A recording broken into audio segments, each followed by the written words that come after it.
Last year, you made a powerful statement saying the reason people are watching women's basketball is not just because of one player, but because of you too. A year later, do you feel like you're Next question. Yeah, we'll move on. Thank you. Move on to Zoom. ESPN, please unmute. Hello guys, it's your channel TFD coming with another video. Alright, let's dive into a little bit of Angel Reese and her final preseason showing against the Minnesota Lynx. And heads up, stick around because I've got something a little unexpected coming up later in this video. You're not going to want to miss it. So, let's take a look at the numbers. In 25 minutes of action, Reese went just 2 for 8 from the floor. Not exactly efficient. But here's where it gets kind of wild. She knocked down 6 of 8 from the free throw line. Only grabbed 3 rebounds, but she did manage 5 assists without committing a single turnover. On the flip side, though, she picked up 5 fouls.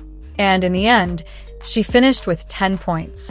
Now, a lot of folks are already jumping in with criticism, but what stood out to me, and I think this is key under the new coaching regime, is that Angel spent a lot of time out on the perimeter. That's not really her game. She's not a shooter, especially not from distance. Could she develop that part of her game enough that defenders have to respect it? Maybe. But right now, that's not the strong suit. It's going to be really interesting to see how Chicago balances this out. Because I've said this before, and I'll say it again, if you're going to dominate the paint for the Sky, that has to be Kamilla Cardoso. That's her lane. Angel Reese, while technically a power forward, does her best work closer to the rim, but not as your go-to paint scorer. Playing her 20 to 25 feet from the basket? That's probably not where you're getting the most value. So the challenge here for the Sky is finding that balance, getting the most out of Angel's unique energy and skill set, while limiting the stuff that hurts you. Because let's be real, we've still seen some of that messiness in her game. And yeah, that's part of the reason this video is. We all saw it last season. Reese led the league in shot attempts under the basket and was the worst in the league at converting them. That combo is brutal.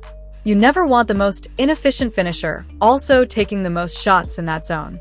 Not if you're a teammate, not if you're a fan of the team, and definitely not if you're the coach. Because, honestly, that kind of decision-making might get your coach fired. Just ask Teresa Weatherspoon. And let's not even start on the ripple effects that could have played a role in pushing someone like Kennedy Carter out of the league entirely. So, as most of y'all probably remember, there was a lot made about Angel Reese trying to fix her shot. I even talked about it in a past video. Remember that clip where she had Lisa Leslie on her podcast? Lisa flat out told her, "I'll fix that for you. We're going to get it right." And honestly, that had people buzzing.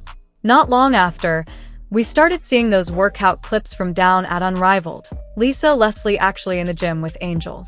I broke that down in a whole video, too, where we saw Lisa showing her some form adjustments, but let's be real, Angel was still shooting like Angel.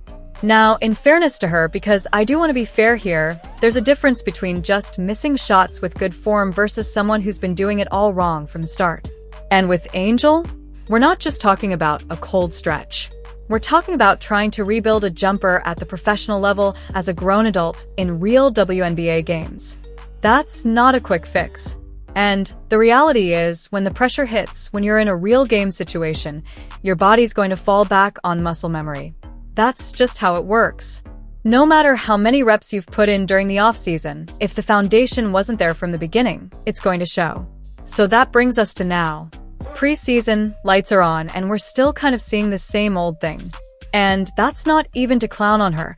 It's just what happens when you're trying to rewire mechanics this late in the game. So, let's take a look. Here we go. What exactly did we get from Angel this time around? I mean, that was basically just a prayer. She doesn't look comfortable shooting the basketball from a foot away. It's absolutely bizarre. Let me see, okay. We've got her bringing the ball up. Hey, that one was close at least, but nope, no cigar there. Terrible, terrible defense out on the perimeter.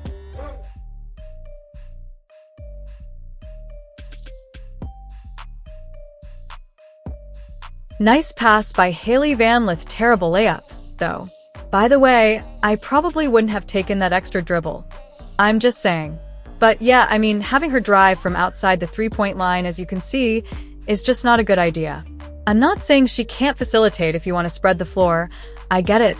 That's part of the game now, especially with bigs. But you've got to bring more than what we're seeing here. This just isn't quality basketball. This is how you end up going 2 for 8. She shouldn't be out on the perimeter guarding someone who's clearly quicker than she is. And now we're going to finish it off with, there you go, at least she ends with a bucket. But yeah, 2 of 8 again. And the thing is, these aren't just miss layups.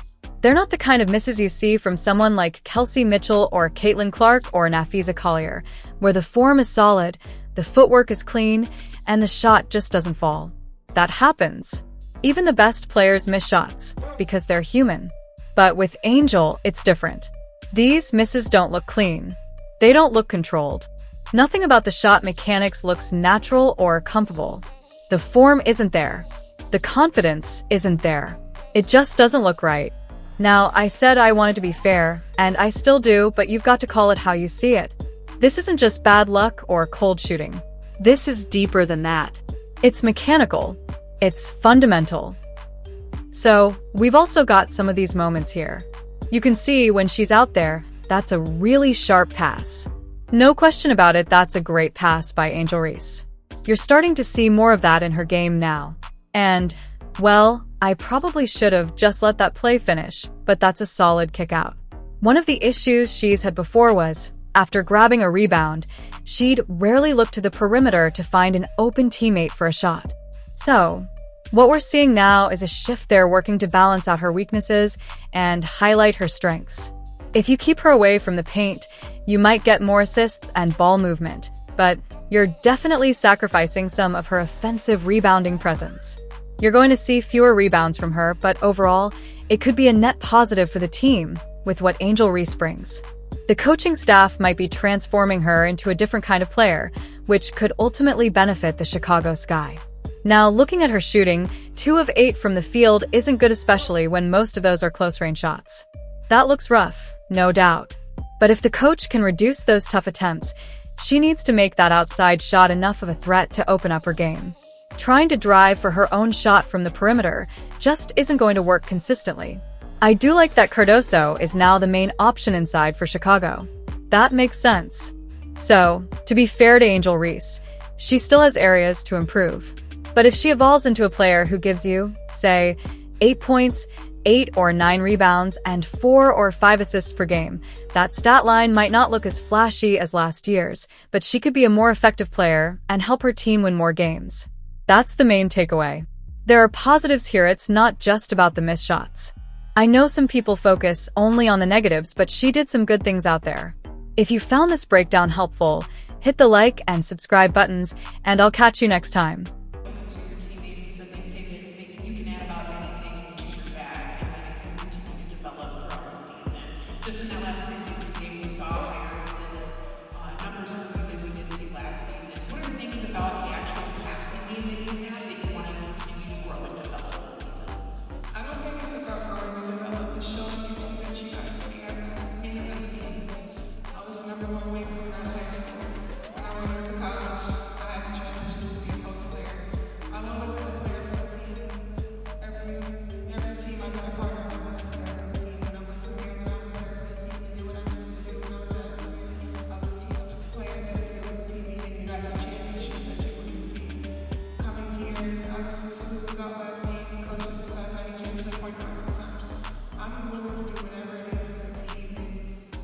I don't do it for you guys and what you guys can see. It's for what my team needs. And I think that's something going to be into. I don't really care about, I'm sorry, excuse me, but nothing I have to say or think one. I'm doing whatever I need for the team. That's always my prioritization. I want to